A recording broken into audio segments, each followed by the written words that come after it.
Boa noite, meus queridos. É uma alegria enorme receber os que vieram de fora e receber os que vieram de dentro. Que Deus abençoe a todos e é uma alegria imensa. Ganhei uma Bíblia de presente com a exortação contínua de que não era uma tentativa de substituir a minha única esposa bíblica. Eu me converti e minha mãe me deu. E ela tem sido minha única Bíblia. Já me deram milhares de Bíblias. Eu as ofertei. Lá em casa ainda tem mais do que precisava ter, tem muita. E eu vou distribuindo conforme as pessoas vão chegando lá na intimidade e pedindo.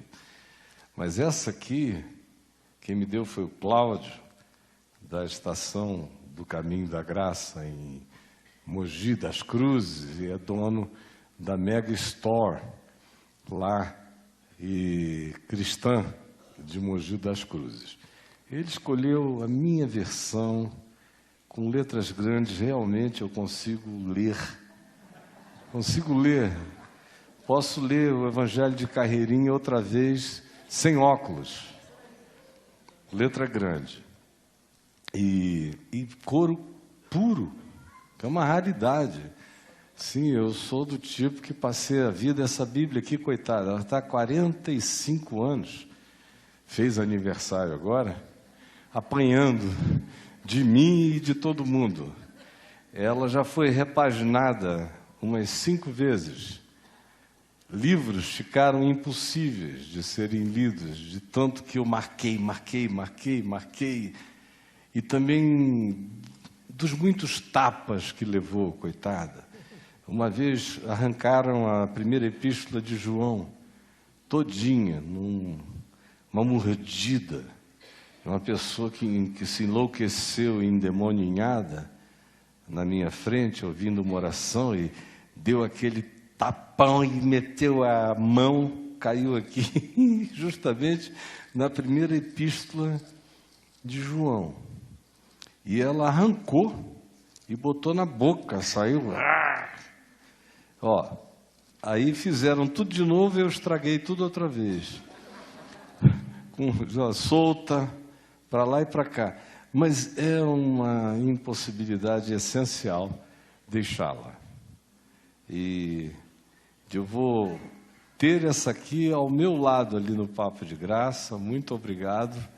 E de vez em quando eu esqueço o óculos lá dentro, os óculos, vocês não ficam sabendo em casa. Mas eu saio disparado. Meu Deus, os meus óculos ficaram lá dentro. Eu vou atrás da minha bolsa, de onde ele não sai, pego, volto enquanto as vinhetas correram. Boto o óculos e sento e leio. Agora, no dia que isso acontecer outra vez, eu prometo que vai ser nesta Bíblia que eu lerei. Tá bom? Mas essa bichinha aqui, a minha mulher sabe, de fato a Bíblia é dela. Eu dei para ela. Solenemente, há muitos anos. E falei, só que é tipo usufruto meu. Mas ela é sua. Era o que ela dizia, também não podia querer mais do que a minha Bíblia, porque eu não tinha mais nada para deixar. Isso foi assim que a gente se conheceu. Eu falei, olha, o que eu tenho, isso te dou. Agora, o usufruto é meu, porque enquanto eu viver, eu vou precisar dela. Ou enquanto eu tiver saúde para poder usá-la. E será a ela que usarei. Tem tantas facilidades aqui, por exemplo, todo tipo de versão. Você pode procurar línguas e pesquisas, mas eu continuo. O meu léxico são as minhas próprias anotações no curso de todos esses anos daqui a 5 anos vai fazer meio século. E a gente continua juntos. E isso simboliza para mim muitas outras coisas, muitas outras continuidades, muitos trilhos de consciência. Eu leio aqui, eu vejo toda a evolução do meu pensamento em pequenas anotações no curso de muitos anos.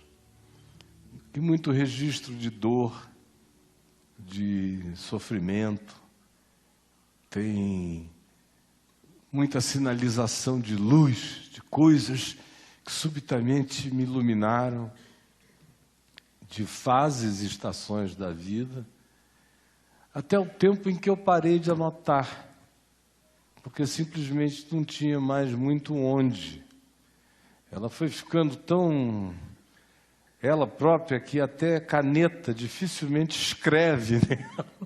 Ela ficou meio encapada, página por página, de, meu Deus, é uma troca intensa, que não dá nem para explicar, senão ia ficar orgânico demais a descrição, muito picturing.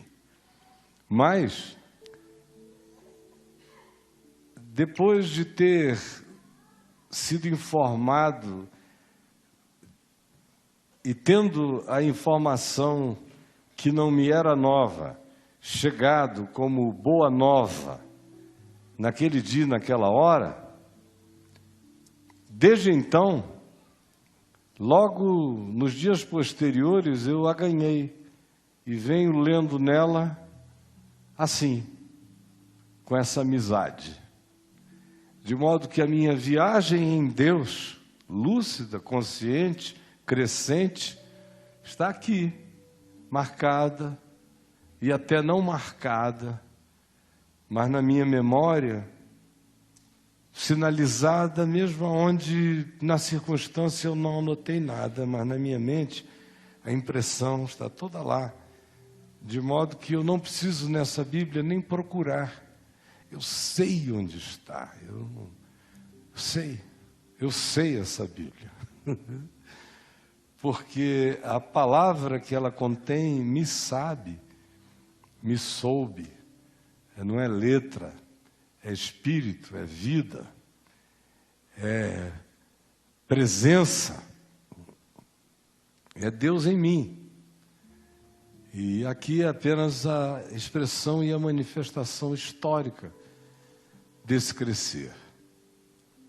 Nosso tema esses dias, o que vai tematizar de maneira principal esses nossos encontros, é a afirmação aqui de Mateus, no capítulo 16. Mateus 16, aonde Jesus disse: as portas do inferno não prevalecerão sobre ela. Ela, na descrição do contexto, era o que ele chamou de igreja. Pela primeira vez nos registros formais que nós temos nos 4 evangelhos, foi a primeira vez que essa expressão apareceu no contexto do evangelho, conforme a narrativa de Mateus 16. Ela volta de novo em Mateus 18, em relação a perdão, conflito e crise humana. Mas no que diz respeito à evocação do termo, a primeira vez foi aqui: edificarei a minha igreja. Igreja, no entanto, não era uma palavra nova, nem misteriosa, nem um aleluia, nem uma indefinição linguística. Ela, para os que ouviram, entenderam do que se tratava. Era uma palavra formal, que designava reuniões públicas, igreja, eclésia, os chamados para fora. Saíam das suas casas e se encontravam num lugar comum e recebiam a instrução da cidadania. Fosse o procônsul, o governador, um enviado, um mensageiro, fosse um juiz local, fosse um representante comunal, fosse um rabino, o ajuntamento, essa convocação para o encontro solene, na maior parte das vezes de natureza política ou cidadã, onde informes da sociedade eram renovados e refeitos. Igreja, eclésia, era essa convocação. Portanto, não há nada de mágico nem de misterioso na palavra. E Jesus diz: eu edificarei o meu encontro, edificarei os que em meu nome se reúnem, ajuntarei e congregarei aqueles que andem no mesmo espírito. Eu edificarei, eu mesmo. Ele chama para si toda a responsabilidade de criar e constituir o que, do ponto de vista dele, seja igreja. Não há aqui nenhum tipo de afirmação disso que a gente chama de igreja. Isso que a gente chama de igreja é um fenômeno histórico, é um fenômeno do homem, é uma criação com interesses políticos, econômicos, com interesses de ocupação de espaço, de poder. Isso que a gente chama de cristianismo não tem nada a ver originalmente com o sentido e com a ideia de igreja. O cristianismo é um fenômeno do Império Romano, constantiniano, que se desenvolveu desde então e continua a ser o único braço genuinamente ainda manifesto do Império Romano, originalmente constituído e que sobreviveu sob o espectro da religião que se fez católico-romana e que caracterizou o cristianismo praticamente como um todo, de cuja dissensão vieram, por exemplo, a maioria dos que estão aqui, que são de berço protestante ou evangélico, aqui no nosso caso, para não fazer uma descrição enorme do fenômeno mundial, mas que foi definitivamente afetado por essa construção, por esse interesse de natureza política e econômica. Mas isso não tem nada a ver com o que Jesus disse que estava criando e queria edificar, e que as portas do inferno não prevaleceriam contra ela. Não tem nada a ver com isso. Isso aí, as portas do inferno estão dentro disso aí. As portas do inferno engoliram isso aí há muito tempo. Isso aí já nasceu com a boca aberta do inferno. Muitos milhões têm sobrevivido a isso. E têm prosseguido, apesar disso. Mas isso é o pior inimigo do que Jesus chamou e chama igreja. Isso é o pior Satanás terreno, o pior adversário, o pior opositor.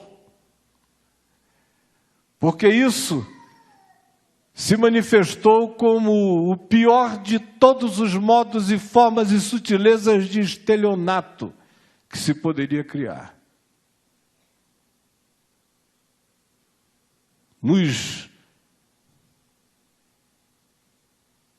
Nós fomos constituídos a partir de um grande engano que nos involucrava, mas a graça de Deus, maior do que isso tudo, bateu no coração e acendeu Jesus em nós. O que é a igreja do ponto de vista de Jesus? É o que nós vamos tratar esses dias, para mim, numa grande repetição do que eu venho falando toda a minha existência. Eu quero ler apenas o que está dito no capítulo 16, do verso 13, hoje até o verso 20. E amanhã nós prosseguiremos.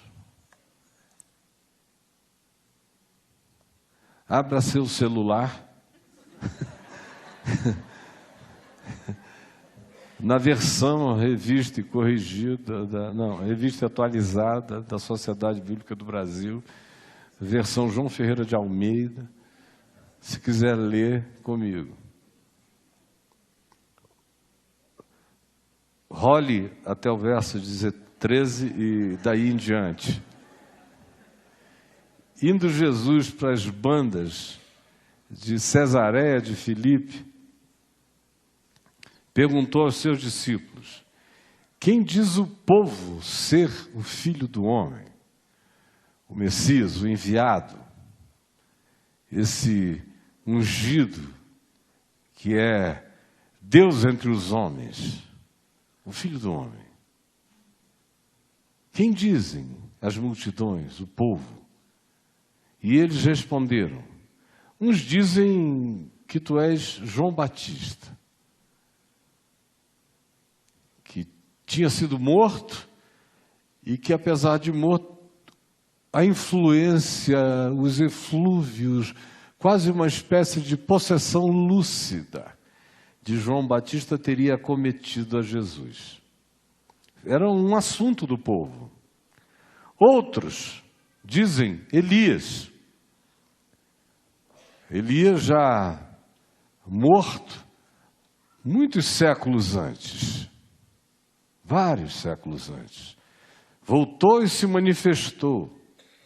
E tu és essa expressão contemporaneizada do Elias original. Outros dizem Jeremias. E tem alguns que dizem que pode ser qualquer dos profetas. Mas era esse nível, que chegava até João Batista.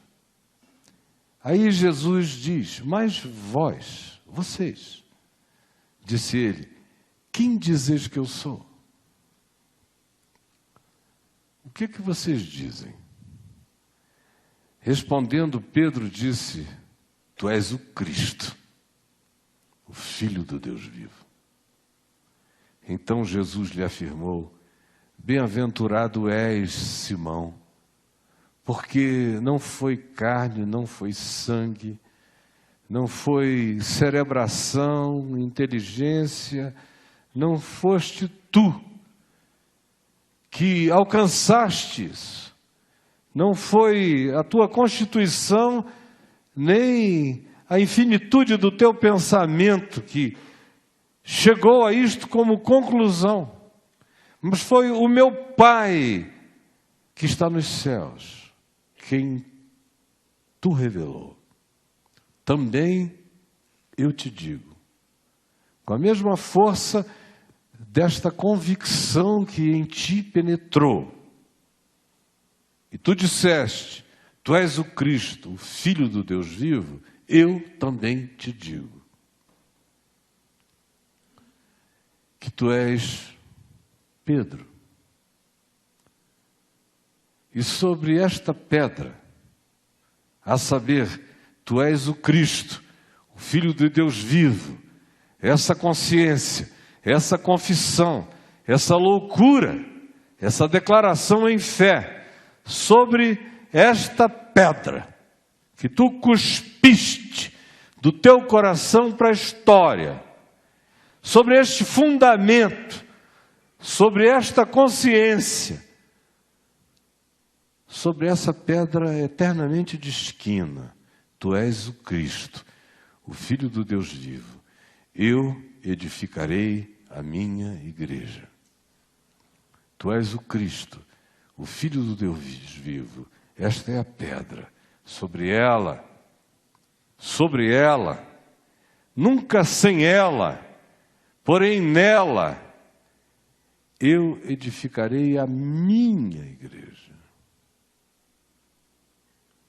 A minha, que é única, que não se divide, que não é estanque, que não é historicamente historiável, nem fenomenologicamente completamente verificável.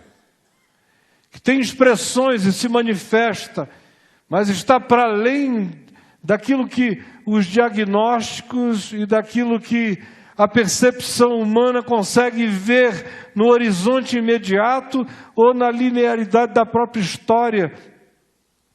Porque essa minha igreja será como o trigo num campo cheio de joio. Mas eu a edificarei, e as portas do inferno não prevalecerão contra ela. Quanto a ti, que tens esta convicção, esta fé, que te fez dizer, tu és o Cristo, o Filho do Deus vivo, eu te dou e dou, boto na tua mão, e na mão de todo aquele que crer, dar-te-ei as chaves do reino dos céus. Te darei a graça de ligares, de vinculares, de reconciliares, de perdoares, sem arrogância, sem supremacismo, apenas porque tu foste iluminado, tu não descobriste isto, tu foste descoberto por isto, tu foste visitado por isto, sem que tu tenhas nenhuma justificação para tal iluminação. Nesta consciência, eu te darei as chaves do reino dos céus. Anda nessa consciência. O que tu ligares, crê que foi ligado. O que tu perdoares, creia que foi perdoado. O que tu orares, crê que foi ouvido.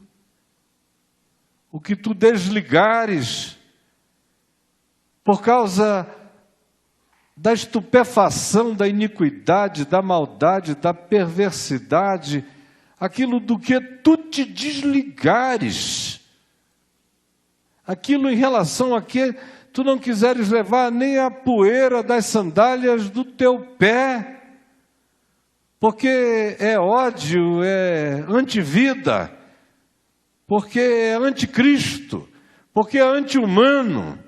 Aquilo que tu desligares e de ti desligares e em relação ao que deixares e prosseguires, ficará para trás. Tu não carregarás. Então, dito isto, advertiu os discípulos de que a ninguém dissessem ser ele o Cristo. É bem nítido, quando a gente lê com a pausa suficiente, é tão óbvio, é tão simples, que você vê primeiro Jesus plantando propositalmente, estabelecendo esse fundamento, não por acaso, num lugar considerado de profundo paganismo. Cesareia de Filipe era um dos lugares mais abomináveis de Israel nos dias de Jesus. Já era aquele lugar historicamente marcado, estigmatizado, no livro de Josué, de Juízes, lá no norte de Israel, na tribo de Dan, que conviveu com os habitantes da terra e nunca conseguiu ficar livre da influência idólatra do ambiente, muitos anos antes de Jesus. O que eu faço aqui? O que será que está acontecendo? Pode ser a bateria. Então, o lugar era absolutamente não recomendável. Era como iniciar um projeto no meio do ambiente interpretado pela sociedade que se cria favorecida por Deus, os judeus, como começar algo fora desse ambiente protegido, na marginalidade, não só na marginalidade, no meio de um ambiente romano, pagão, idólatra, de deuses como Deus Dan, que vinha desde os dias da antiguidade, o Deus Pan, todas essas manifestações e variações de nomenclaturas que todavia marcavam o mesmo tipo de espiritualidade no ambiente até chegarem os romanos e começarem a instituir um panteão greco-romano no ambiente. E aí, com o povo dizendo outras coisas. Uns acham que tu és uma reencarnação. A maioria pensa que tu és uma expressão de algum ser iluminado do passado que te habitou. Era onde se conseguia ir. E aí entra claramente essa distinção entre o que o povo pensa e esse mais vós. Preste atenção no mais vós. Isso é um corte na consciência. O que o povo diz? O povo tem uma visão, na maioria das vezes, na perspectiva reencarnacionista em relação a ti. Tu és uma emanação, uma decorrência, ou um influenciado, ou um indivíduo que mediuniza luzes passadas. E aí ele diz, mas vós. Há uma diferença entre o que, em geral, o povo pensa e esse mais vós. Esse mais vós claramente bota ao lado, separa na consciência, faz um corte entre o que, no geral, se diz, se fala, se pensa, e essa singularidade inaceitável que de repente explode na boca e na declaração de Pedro. Mas vós, a igreja é feita a partir da questão divina para o homem. É o que ensina o verso 15. Ela é suscitada quando a questão de Deus nasce em mim. Começa a surgir esse ente que será a igreja. Começa a surgir essa pessoa que pertencerá a essa consciência, que vai ganhar coletividade. Mas começa da individualidade. Mas vós, e aí um indivíduo pula e diz, tu és o Cristo, o Filho do Deus vivo. A igreja começa quando a questão do significado de quem é Jesus é despertada no meu coração. O que você diz que eu sou? Não antes disso. Fora disso, você tem o povo se expressando com livre liberdade o que pensa, o que crê, o que acha que intui, o que recebeu, o que ignora. Não interessa. O povo pensa. E ele não diz nada acerca do que o povo pensa. Não enfrenta o que o povo pensa. Não manda brigar contra o que o povo pensa. Ele apenas pergunta, e vocês? O que dizem? O povo não convive. O povo não teve a informação que vocês tiveram. O povo não teve a intimidade que vocês tiveram. O povo não anda no caminho que vocês estão andando, que vocês escolheram andar. Na viagem até aqui. Para alguns a viagem tinha começado em Cafarnaum, em Tiberíades, no Mar da Galileia, um pouco mais ao sul de onde eles estavam agora, nas proximidades do Monte Hermon. A viagem tinha começado para alguns deles há um ano antes, alguns meses antes, 1 ano e 2 meses antes. Eles estavam observando, não tinha doutrinação, não tinha catequese. Jesus não falava de Jesus. Parem agora. Reunamos-nos, eu quero falar de mim para vocês. Não tinha nenhum dogma, não tinha nada. Vem, segue-me, era a única coisa. mestre, o que tu ensinas, onde tu assistes, onde tu estás localizado? Ele disse, vem e vê. Tem que ver, tem que vir, tem que vir, tem que ver. Não tem nenhum pacote, tem que andar, tem que provar, tem que crer, porque conheceu, porque foi afetado, porque foi irremediavelmente contaminado por essa graça inexplicável, por esse mistério que brota. Vem e segue-me. Por isso, ninguém chegou e recebeu uma aula de entrada, nem um manual catequético. Tinha que andar, conhecer, ver, tinha que errar, tropeçar, tinha que falar tolice, tinha que ser corrigido, tinha que ser ensinado, tinha que ficar pensando em significados,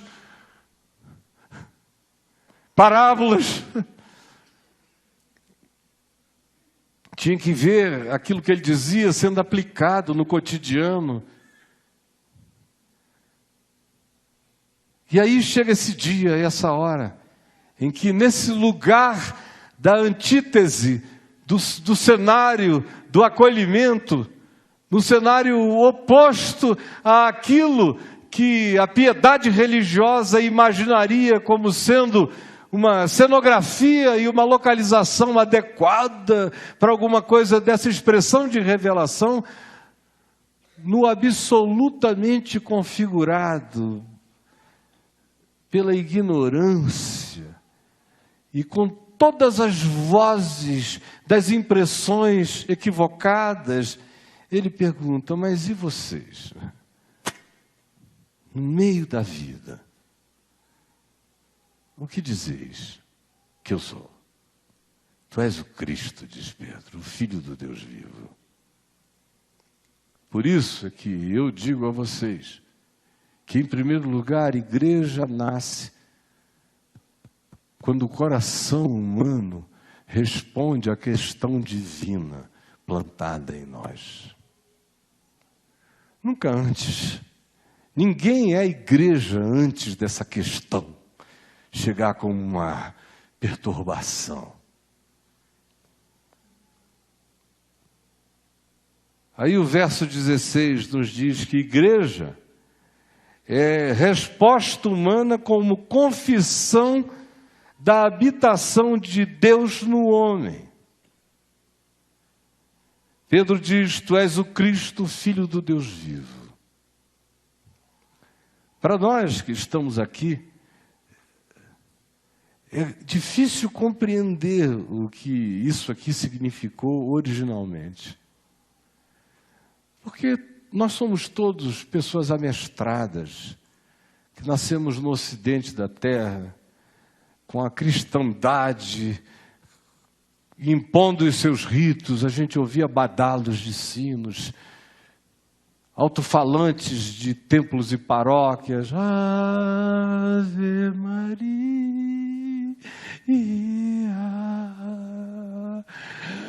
Que saudade, uma coisa da vovó, do vovô, latente na gente. Pai nosso que estás no céu, santificado seja o teu nome, a nós, teu reino. Parece uma galera, assim, já, séculos, quase 2 milênios passa no templo. Eu nem sei fazer o negócio, sinal da cruz, mas eu sei como é que funciona. E a gente já nasceu dizendo, Ave Maria cheia de graça, o Senhor é convosco, bendito o fruto do teu ventre, Jesus. Não foi? Todo mundo aqui. Ou então creio em Deus Pai Todo-Poderoso, Criador dos céus e da terra, creio em seu Filho Jesus Cristo, que nasceu por obra do Espírito Santo. A gente já nasceu confessando isso. Todo bom ateu no ocidente da terra sabe isso de cor. Claro. Então, dizer tu és o Cristo, o Filho do Deus vivo, não significa saindo de nós o que significou saindo originalmente da primeira boca humana. Isso é uma loucura, porque olha só, quem estava ali era um rapaz de 31 anos de idade. Hoje em dia seria mais heresia ainda, porque você só deixa a adolescência aos 40. Naqueles dias ali, meu Deus, 31 anos, andando. Para nós é uma cena hippie, totalmente hippie. Aquela moçada andando, os caras largaram tudo. Anos 60, fim dos anos 60, início dos anos 70, vamos lá, tal. Acabar com a guerra do Vietnã, nós mesmos. Reformar o mundo. Não é? Vistos de longe, são esses carinhos. Tinha um Rajneesh andando com eles, um Osho, andando lá. A diferença é que era um Osho que curava leproso, ressuscitava mortos. Já tinha feito, como diria alguém, já tinha feito o diabo. Aí, estavam profundamente impressionados. E aí? Mas continua sendo a mesma coisa. É um carinho. É suor escorrendo. Quando você chegava perto dele, eu te garanto, eu cheiro bem melhor. Claro que eu cheiro. Não, você abraçava ali, era suor, aquela nhaca mesmo de sol.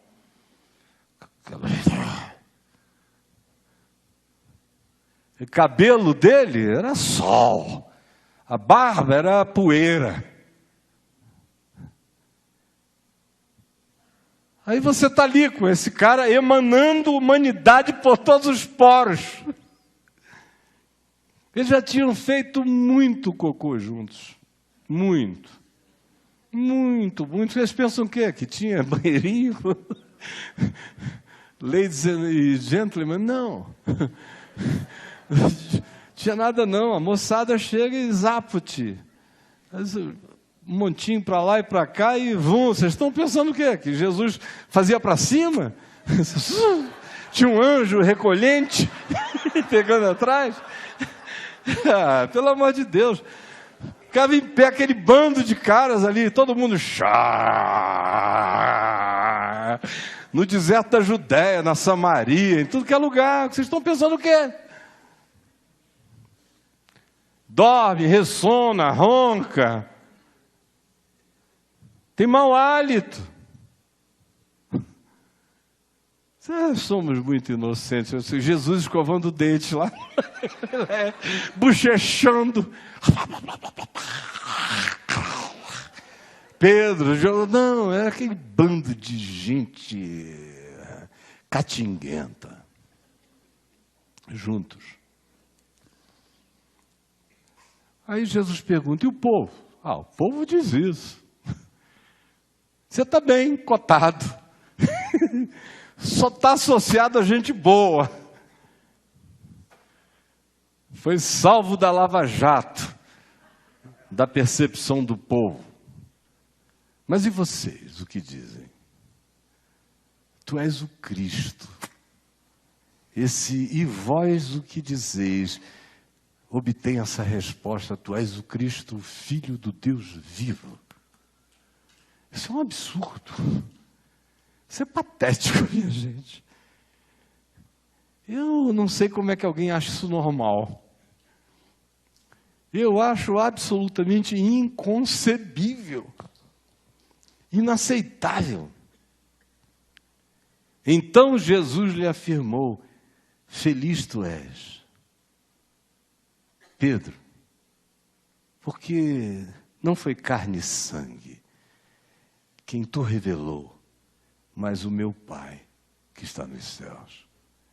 E com essa resposta, Jesus está dizendo que nasce esse ente igreja quando de todo o coração ele comete esse absurdo.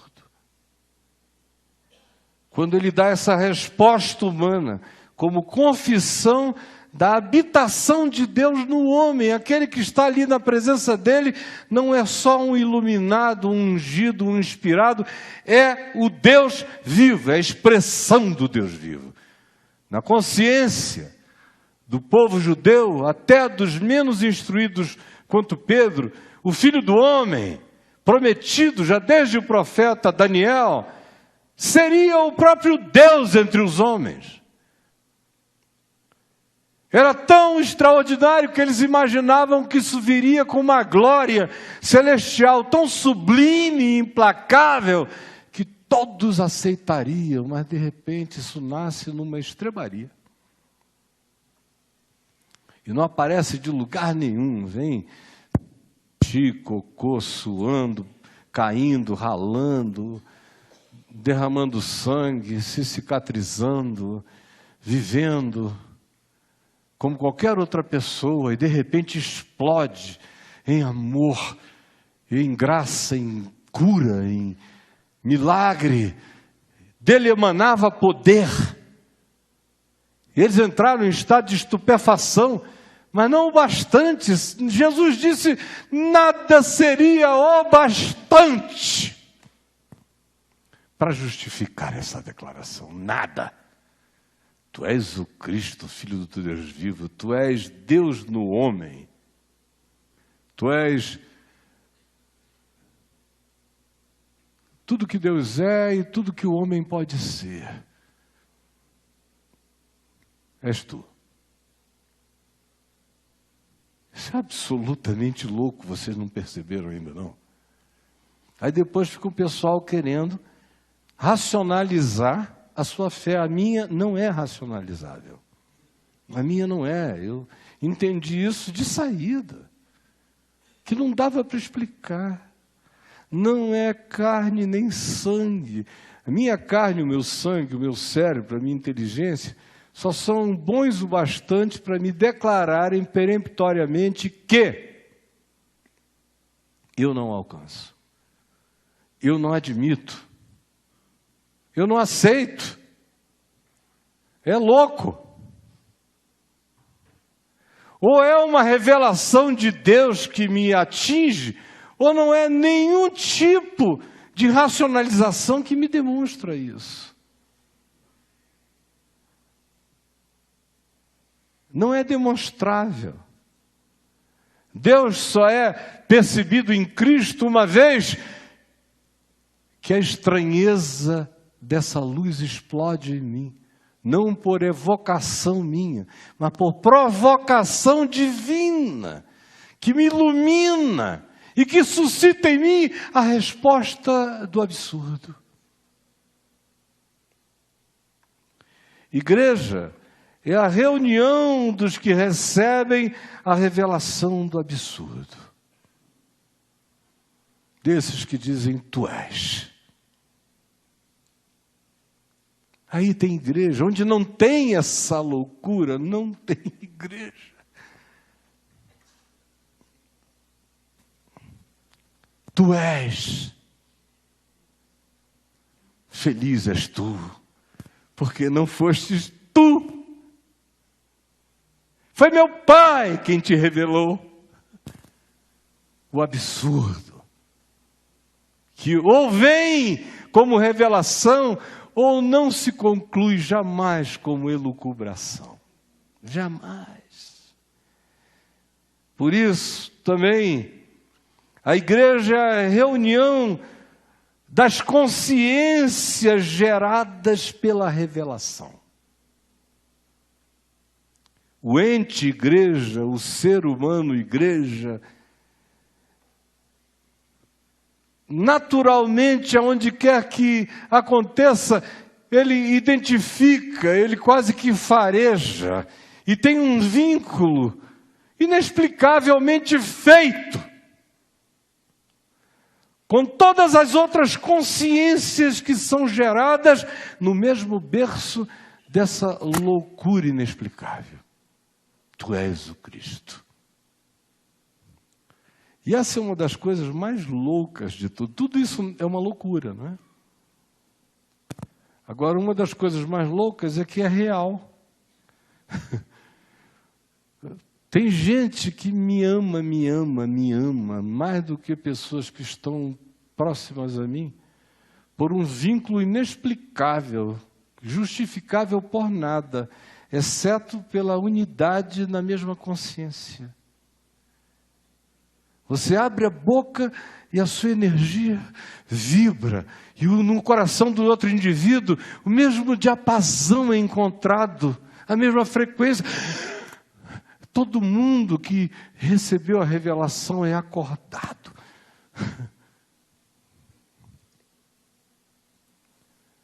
Igreja é isso. É a reunião das consciências geradas pela revelação. Igreja é uma edificação divina, portanto, como Jesus disse, eu edificarei. Ninguém tem que tentar fabricar, produzir esse fenômeno. Ele é absurdo. Ou meu Pai revela ou ninguém cria. Por isso, eu edificarei. E eu não sou vocês. Vocês têm a sua parte. Mas é só porque eu edificarei. Igreja é a ação dos que usam as chaves do reino. Aí ele vem e diz, eu dar-te-ei as chaves do reino dos céus. Edificarei a minha igreja, as portas do inferno não prevalecerão contra ela. Também eu te digo, dar-te-ei as chaves do reino dos céus. Igreja é esse povo, essa consciência, com possibilidade de se reunir em torno da mesma consciência e concordar em favor e discordar contra aquilo que seja espírito da antivida. Ou seja, tem uma dimensão profética permanente no que quer que Jesus chame igreja. Essa ideia de ligar e desligar, de que um indivíduo tomado por essa consciência altere coisas, que a reunião dessas consciências em acordo, como ele mesmo diria, 2 ou 3 reunidos em meu nome, eu ali estou no meio deles, onde ele repete de novo, nessa harmonia, nessa consciência, nessa sinfonia, não precisam ser muitos, 2, 3 juntos, numa convergência de fé, de pensamento e de acordo em amor e em justiça e em verdade, cumprem de novo e de novo e de novo aquilo que se diz ao profeta Jeremias, quando ele é chamado, primeiro capítulo do seu livro, quando a palavra do Senhor veio a ele, e ele disse, Senhor, eu não passo de uma criança, não sou nada. E o Senhor diz, eu te chamei para edificar, para derribar, para levantar, para botar por terra, pela palavra. Tu vais ligar e tu vais desligar. Nunca foi diferente, porque isso não acontece conforme o capricho da gente. Isso só acontece quando eu entro num acordo com a justiça divina, com o amor de Deus, com a verdade de Deus. Quando, dando razão a Deus, meu coração se comove em favor dos que precisam ser ligados.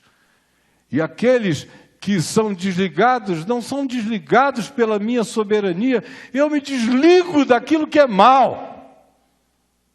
Esse ato de me desligar do que é mal realiza a demonstração e a manifestação profética do corte da palavra e da verdade na vida. Igreja, portanto, é a ação dos que usam as chaves do reino para abrir ou para fechar, sem que isso seja uma extravagância de capricho de poder, mas apenas uma expressão, um acordo do amor em favor da vida. Igreja é a expressão qualitativa dessa fé-consciência. Fé-consciência. Fé sem consciência raramente transcende a credulidade tola e infantil. E a consciência sem fé é um saber sem a determinação da entrega assertiva na vida e na história. Por isso, a igreja é a expressão qualitativa, não quantitativa. Se houverem muitos, amém, mas 2 ou 3 fazem isto. É a expressão qualitativa dessa fé-consciência e não um exercício de propaganda. Olha só como é que Jesus conclui isso tudo. Então advertiu os discípulos de que a ninguém dissessem ser ele o Cristo. É muito interessante. Se o cara ia dizer assim, vamos fazer aqui, bota no story. Repete, Pedro. Pô, perdemos, fala de novo. Assim, desse ângulo, tu és o Cristo, Filho do Deus vivo. Eu digo, não, desse aqui está melhor, peguei um ângulo melhor. Posta, vamos lá. Legal, né? Mas ele os advertiu que a ninguém dissessem ser ele o Cristo. É uma coisa muito interessante. Chega a hora em que ele diz, ide e por todo mundo e pregai o evangelho a toda criatura. Mas a ênfase nunca foi dizendo que eu sou o Cristo. Embora ele fosse e seja. A ênfase não é essa, é ensinando a guardar todas as coisas que eu vos tenho ordenado. A ênfase é fé e consciência, fé e consciência, fé e consciência. Não é criar só multidões e multidões, não é propagandear. É algo que acontece quando você se torna discípulo. Isso cresce, cresce, cresce, cresce, cresce, cresce.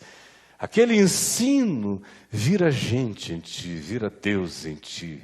Aquela palavra vira pessoa em você, vira vida, consciência, vira gozo, vira Cristo em mim. Aí não precisa dizer, sair propagandeando. Eu sou verdade. Eu sou de verdade nele. Ele é verdade em mim. Isso faz de mim sal, gosto, luz, Jesusinhos espalhados sobre a terra. Isso é evangelho. Essa é a revolução. Essa é a subversão. E contra isto, e contra esses, nele, as portas do inferno não prevalecerão. Disto eu estou certo. E quando eu já não estiver aqui, continuem certos disto. Porque nada mudará o que está feito. A gente pode ter o maior desenvolvimento de inteligência artificial, de engenharia genética, de mutações, de tudo. Mas o que quer que seja humano em nós vai clamar.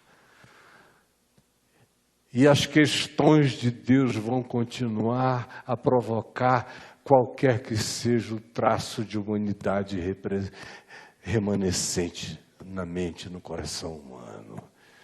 E haverá sempre luz, revelação, derramamento de uma estranha convicção que olha para o absurdo e diz: Deus está aqui, em Cristo, ao alcance dos meus sentidos, inexplicável, porém real. Agora, isso não vai me mandar para uma guerra de demonstrações. Eu quero manter a bem-aventurança e não cair no processo de me desbem-aventurar pela presunção de que isso tem a ver comigo. Amanhã eu continuo daqui para frente. Vamos ficar em pé.